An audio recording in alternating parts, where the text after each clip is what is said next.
దేవుని యొక్క మందిరంలో చేరి ఆయనను ఆరాధన చేయుటయే ఉత్కృష్టమైనటువంటి దీవెన మనం పొందే భాగ్యం.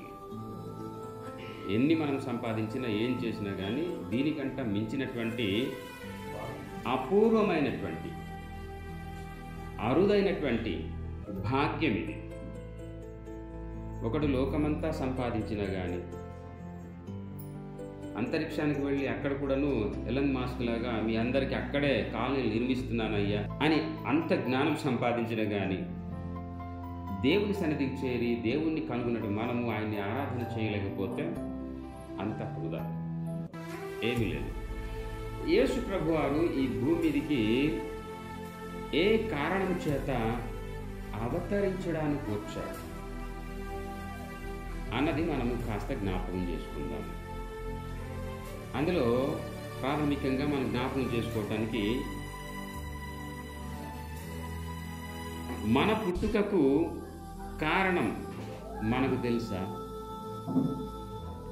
మీరు పుట్టడానికి కారణము మీకు తెలుసా? తెలియదు సార్, చాలామందికి తెలియదు. జీవగ్రంథం మీరు ఎందుకు పుట్టారో బోధ చేస్తూ ఉంది. పవిత్రమైన బైబిల్ గ్రంథము మనం ఎందుకు ఈ భూమి మీద పుట్టామో బోధ చేస్తూ ఉంది. కనుక దాన్ని తెలుసుకునేటటువంటి జీవితాలు అద్భుతమైనటువంటి విజయ సాధన చేసినటువంటి జీవితాలు అవుతాయి. ఈ భూమి మీద మనం ఎందుకు పుట్టామో మనకు తెలియదు, కానీ దేవుడు బయలుపరిచి ఉన్నాడు. దేవుని యొక్క ఉద్దేశం ఉంది. ఈ భూమి మీద ఈ సకల ప్రకృతి ప్రాణులు పుట్టడానికి, ఆయన సృష్టించడానికి, అందులో భాగంగా తన పోలికల్లో మానవ జాతిని సృజించడానికి దేవుని యొక్క ప్రత్యేకమైన ఏర్పాటు ఉంది. సో ఆ టాపిక్ అయితే మనది ఇప్పుడు కాదు. మనం ఎలా పుట్టాం మన గురించి తెలుసుకోవడం కాదు, కానీ దేవుడు ఎందుకు పుట్టాడు, ఆ కారణం ఏంటి అన్నది ఈరోజు మనం ధ్యానం చేస్తాం. ఇంకొకసారి మనం ఎందుకు ఈ భూమి మీద ఉన్నామో కూడా జ్ఞాపకం చేసుకుందాం. తర్వాత మనం ఎందుకు ఈ భూమి మీద పుట్టామో ఆ కారణం కనుక మనం గ్రహిస్తే మనకు మేలు కలుగుతుంది. మీరు మీ కుటుంబంతో సంతోషంగా జీవిస్తారు. మీరు మీ వృత్తిలో విజయపథంలో ఉంటారు.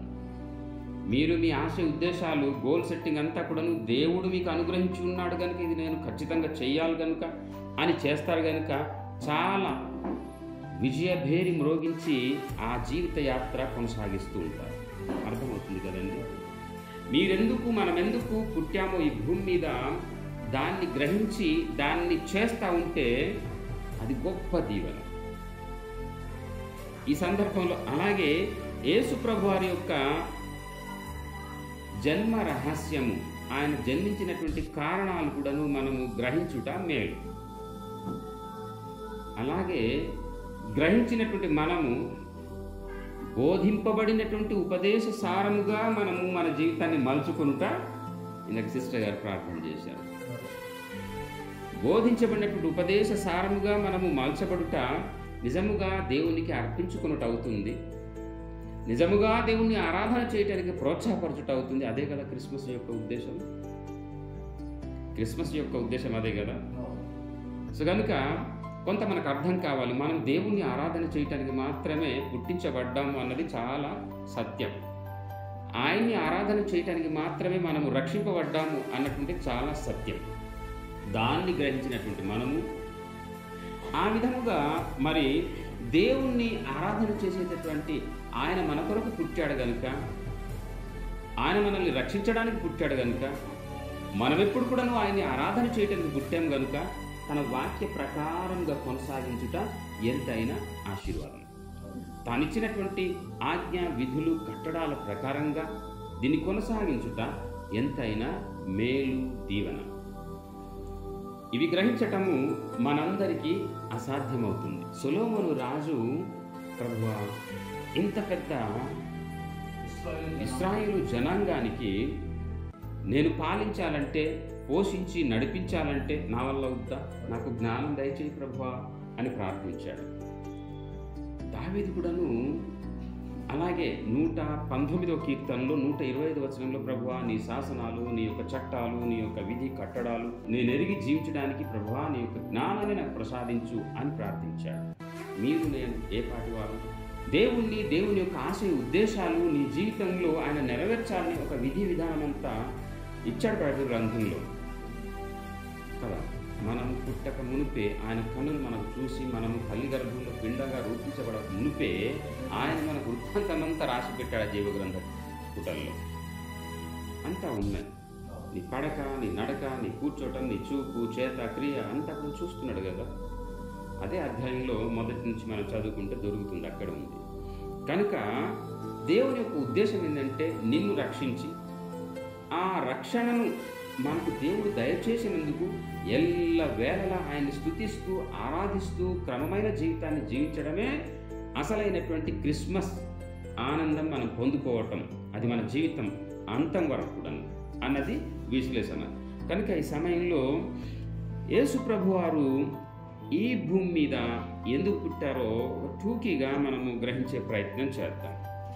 అందులో మొట్టమొదటి మాట, ఆయన దేవుని స్వరూపము కలిగిన వాడై ఉండి దేవునితో సమానముగా ఉండుట విడిచిపెట్టకూడని బాధ్యతను ఎంచుకొనలేదు.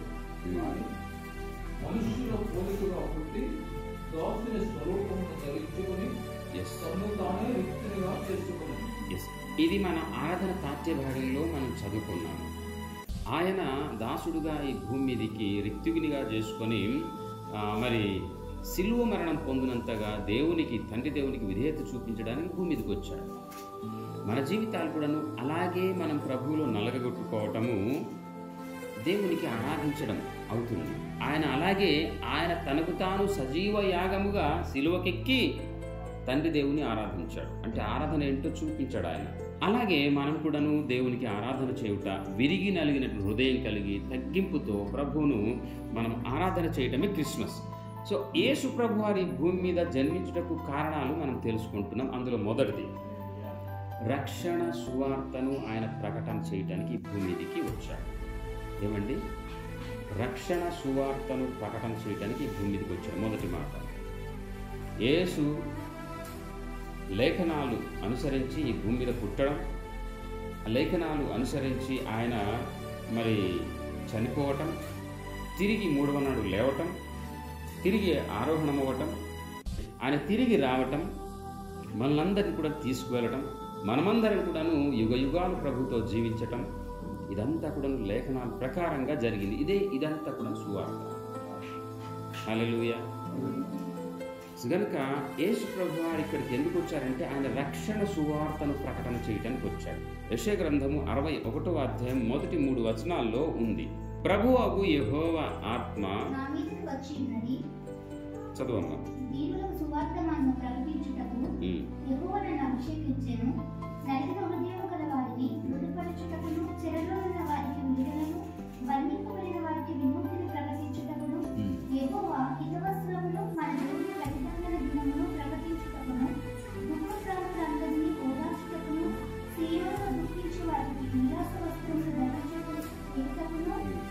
బూడిదకు ప్రతిగా పూదండమును,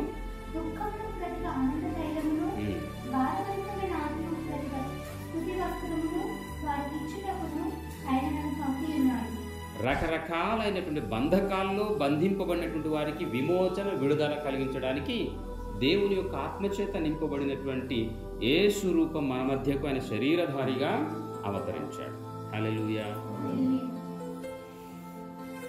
రకరకాలైనటువంటి బంధకాలు, మనమేం బంధకాల్లో ఉన్నాము అని మీరు అనుకోవచ్చు. ఉన్నాము, రకరకాలైన బంధకాల్లో ఉన్నాం. మనం దాన్ని ఎప్పుడు కూడాను మనము పోగొట్టుకోవడానికి ప్రయత్నం చేస్తూ ఉంటాం, కానీ గెలవలేకుండా చాలా సందర్భంలో బంధింపబడి ఉంటాం.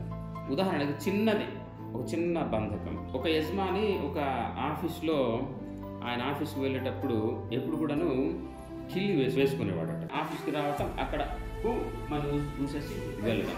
ఎన్నిసార్లు చూసినా కానీ అతను ఎవరు అటెండర్ ఉన్నాడు కదా, ఆయన మాత్రం ప్రతిరోజు దాన్ని క్లీన్ చేస్తుండేవాడు. అయితే ఒకరోజు ఇట్లాగే భరించలేక ఇక సార్ వస్తున్నప్పటికీ ఈయన బకెట్లో నీళ్లు, ఆ చీపురు అన్ని పట్టుకొని రెడీగా ఇక్కడ ఉన్నాడంట. ఆయన వచ్చాడు. అనేసి కింద మీద ఇతను చూసి మరి మళ్ళీ ఊసి మళ్ళీ వెళ్ళాడట ఆయన. ఊసి వెళ్ళిన తర్వాత మళ్ళీ తను క్లియర్ చేశాడు. తిరిగి ఆయన ఆఫీస్ నుండి వచ్చేటప్పుడు చాలా నీట్గా ఉంది. రోజు అదే జరుగుతుంది. మరుసటి రోజు అలాగే వస్తే అలాగే అతను నిల్చొని ఉంటే సిగ్గైపోయి అతను ఇంకా మానుకున్నాడట. అది సువార్త యొక్క పర్యవేక్షణ ఫలితం కూడా అలా ఉండాలి. అలా మన జీవితాల్లో పనిచేయాలి. మనం చెబుతుంటే మాకు తెలుసు ఒక అమ్మ, మేము ఇద్దరు కూడాను వాళ్ళ ఇంటికి వెళ్తుంటాం. హిందూ వాళ్ళు వాళ్ళ ఇంటికి వెళ్ళేటప్పుడు నేను చాలాసార్లు గమనించింది నేను చెప్తున్నాను. పాస్టర్ గారు వచ్చారా అని అంటది. కూర్చోండి ఆయన కూర్చున్న తర్వాత మాకు ముందు ఉంటుంది ఆమె, ఒక కప్పు తీస్తుంది.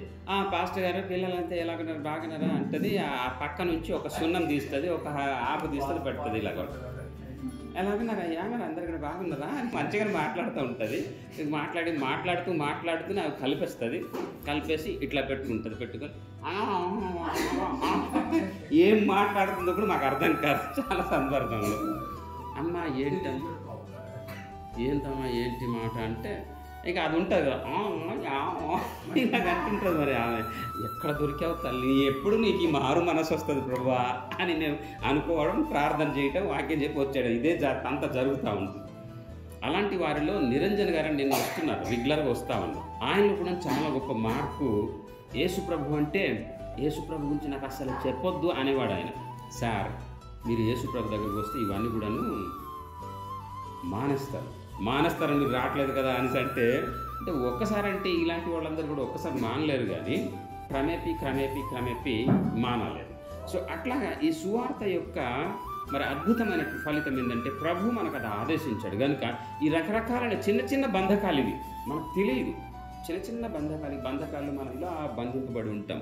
ఇలాంటివన్నిటి మనము బయటికి రావాలనే ఉద్దేశంతో రకరకాలైనటువంటి ఆ చెరలో నుండి మనము బయటికి రావటానికి యేసు ప్రభు వారి భూమి మీదకి దిగిపోయి ఆయన రక్షణ సువార్తను మనకు అందించాడు. ఆయన ఈ రక్షణ సువార్త ప్రకారంగా మన జీవితాలు శుద్ధీకరించుకున్నట్లయితే, పావనం చేసుకున్నట్లయితే, విమోచించుకున్నట్లయితే, ఆ రక్షణను ఈ విధంగా మనం కొనసాగించినట్లయితే అది అలంకారప్రాయంగా మనం ఉంటుందని ఇందాక మనము వాగ్దానము జ్ఞాపకం చేసుకున్నాం. కనుక మనం ఎప్పుడు కూడాను దీన్ని రక్షణ సువార్త యొక్క అద్భుతమైనటువంటి ఆ సందేశంలో ఉన్నటువంటి ఆ కట్టడాలు, ఆ నీతి సూత్రాలు, ఆ ఆజ్ఞలు అవన్నీ కూడా పాటించుటయే మనకు దీవెన. దీన్ని గ్రహించుకోకుండా సువార్త ఇట్లా విను, ఆ తర్వాత నువ్వు ఏదైనా చేసుకోవచ్చులే అని ఆ దుష్టుడు, ఆ భూతంగాడు, దెయ్యంగాడు, పిశాచిగాడు ఉన్నాడు. అతను వస్తాడు. మనం ఈ చెవుట్లో చెప్తా ఉంటే ఈ చెవుట్లో నుండి విడిచేస్తాం, లేకుంటే ఈ చెవిటి నుండి మనము విని లోపలికి వెళ్లకుండా అతను ఇంకేదో పుర్రెలు మనసులోకి ఇంకొకటి పంపిస్తాడు. ఆయన 2 కొరింథీ 4:4 ఈ మాట ఉంది. దుష్టుడైనటువంటి వీడు, ఈ దెయ్యంగాడు, భూతంగాడు దేవుని యొక్క వెలుగుకు సంబంధించిన సువార్తమానం మనం గ్రహించకుండా మన మనోనేత్రాలు ఆయన మూసేశాడు. అవిశ్వాసులైన వారి యొక్క మనోనేత్రాలను మూసేస్తున్నాడని అక్కడ రాసి ఉంది. మొదటి మాట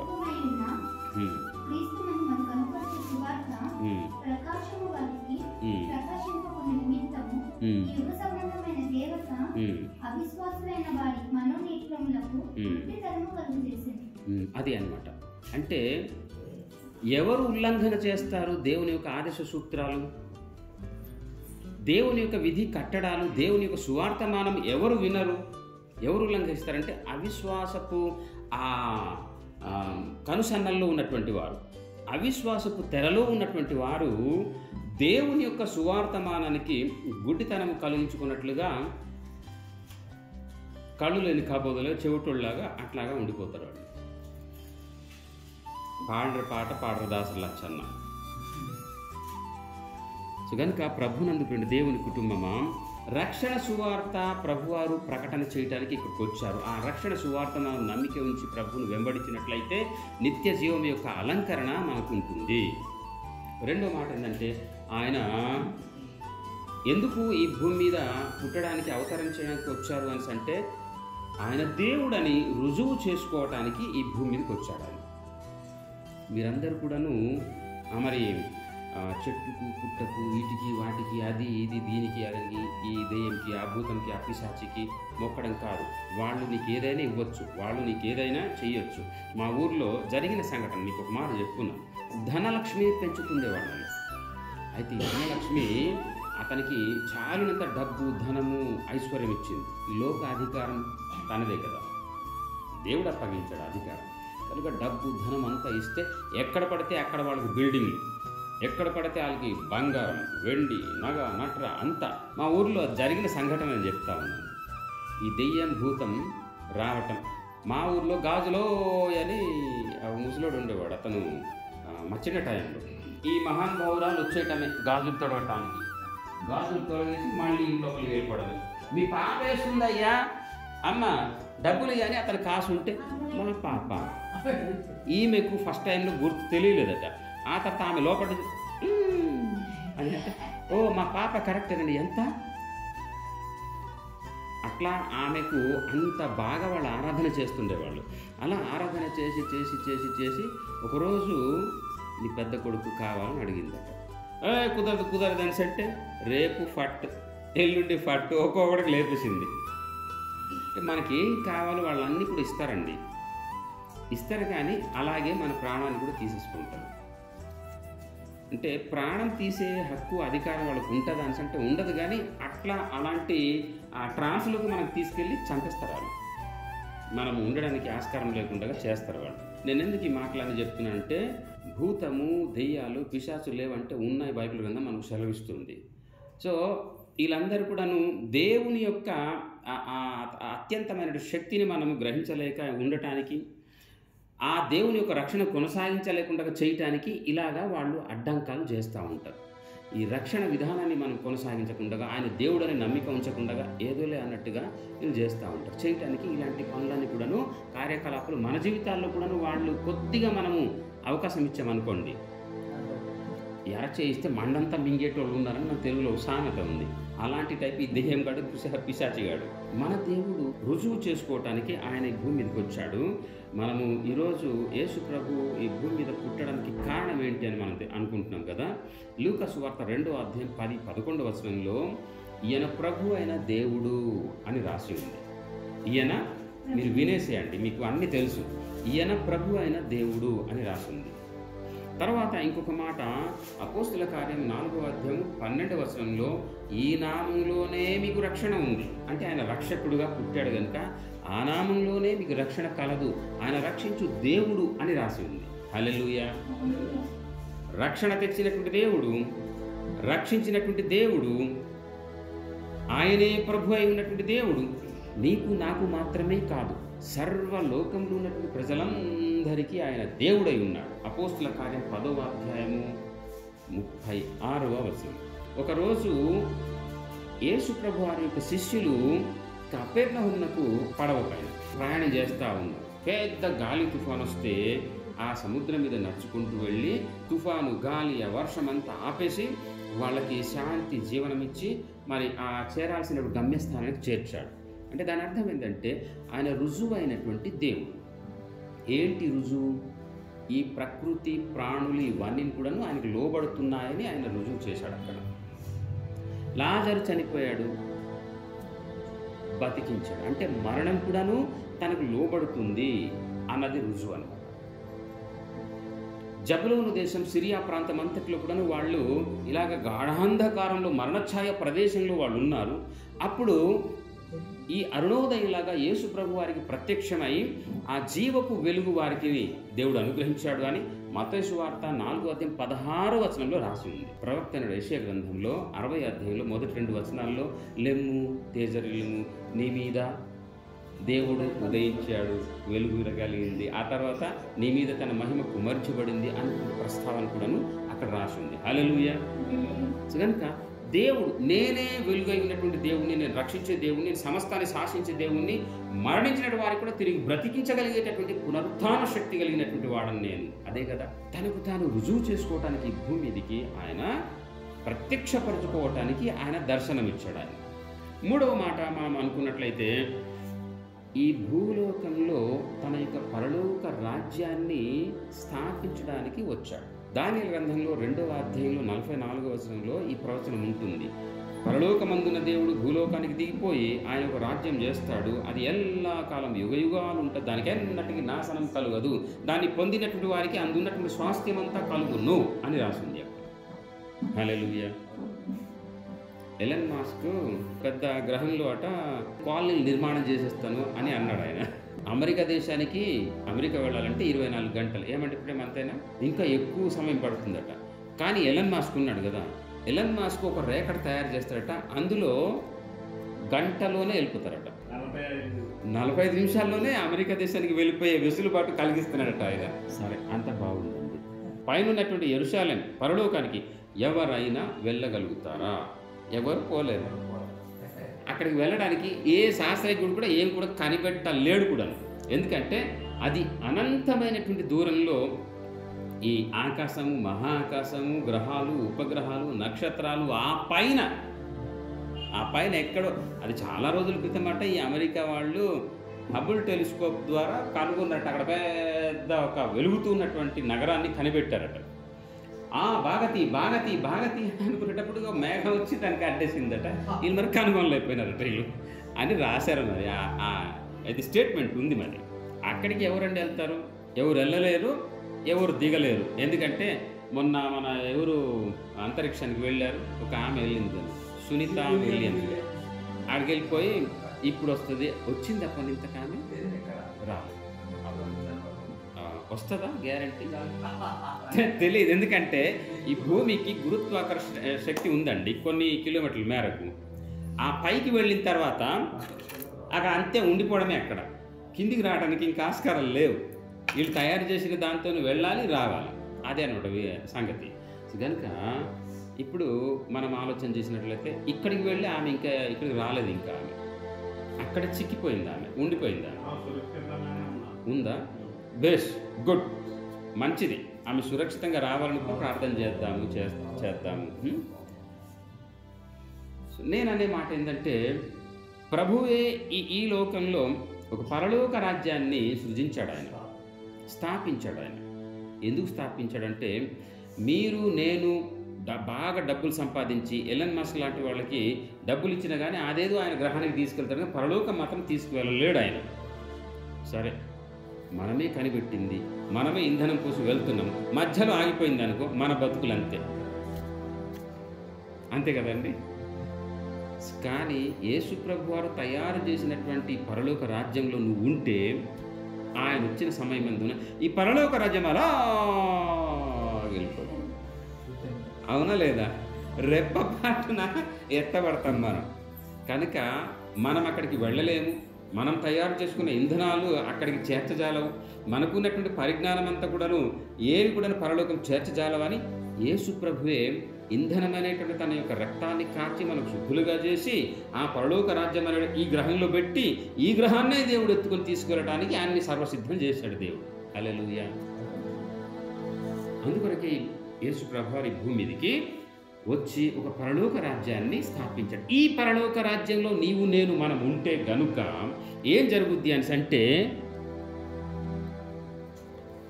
మనకేం కావాలో అవి దేవుడు అనుగ్రహిస్తూ ఉంటాడు. మొదట నా నీతి రాజ్యాన్ని మీరు కలిగి ఉండండి. అప్పుడు మీకు ఏం కావాలో అవన్నీ కూడా మీకు అనుగ్రహించబడతాయి.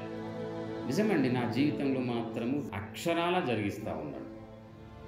ఏం నాకు కావాలో అది దేవుడు ఇస్తా ఉన్నా. నేను ఇక్కడ సేవ చేస్తున్నప్పుడు, పాస్టర్ గారు మీరు మా సంఘాన్ని విడిచిపెట్టి వెళ్ళిపోతున్నాడా?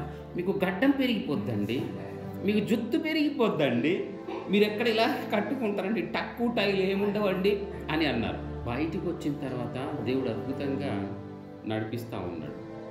మనమందరం కూడా దేవుని యొక్క సేవలో ముందుకు సాగిపోతూ ఉన్నాం. పరలోక రాజ్యంలో మనం ఉన్నాం. మనకేం కావాలో దేవుడు మన హృదయంలో ఉన్నటువంటి ఆశ ఇచ్ఛను దేవుడు నెరవేర్పులోకి తీసుకొచ్చి నడిపిస్తూ ఉంటాడు. సో ఏం కావాలో దేవుడు అనుగ్రహిస్తాడండి. పరలోక రాజ్యంలో అన్నీ కూడా ఉన్నాయి. దానియేలు కూడా ప్రవచించారు. ఆ పరలోక రాజ్యాన్ని నువ్వు కలిగి ఉన్నావా? కలిగి ఉన్నట్లయితే అందులో ఉన్న స్వాస్థ్యమైనటువంటి ఆశీర్వాదం అంతా నీకు చెందుతుంది అని అన్నాడు ఆయన. విశ్వాసంతో మనము రక్షణాధార బావుల నుండి మనం తోడుకుంటామని వాగ్దానం, గత వారం వాగ్దానం. అలాగా ఈ వారమేమో రక్షణ అలంకారప్రాయంగా దేవుడు ఇచ్చాడు అని మనము చదువుకున్నాం, వాగ్దానం పొందుకున్నాం. కనుక విశ్వాసంతో మనము ఇట్లా దాన్ని అన్ని కూడాను తీసుకునేటటువంటి సామర్థ్యం దేవుడు మనకి ఇచ్చాడు. ఇంకా దేవుడు ఎందుకు వచ్చాడు ఈ భూమి మీదికి, అసలు కారణం ఏంటి ఇంకా అని మనం అనుకున్నట్లయితే, 4వదిగా చెరలో ఉన్నటువంటి వారికి విడుదల. ఇంతకుముందు చెరణ అన్నారు కదా అని మీరు అనొచ్చు. భౌతికమైనటువంటి చెర గురించి ఇందాక మనం మాట్లాడినాం. అదే యెషయా గ్రంథంలో 2వ వచనంలో ఒక మాట ఉంటుంది.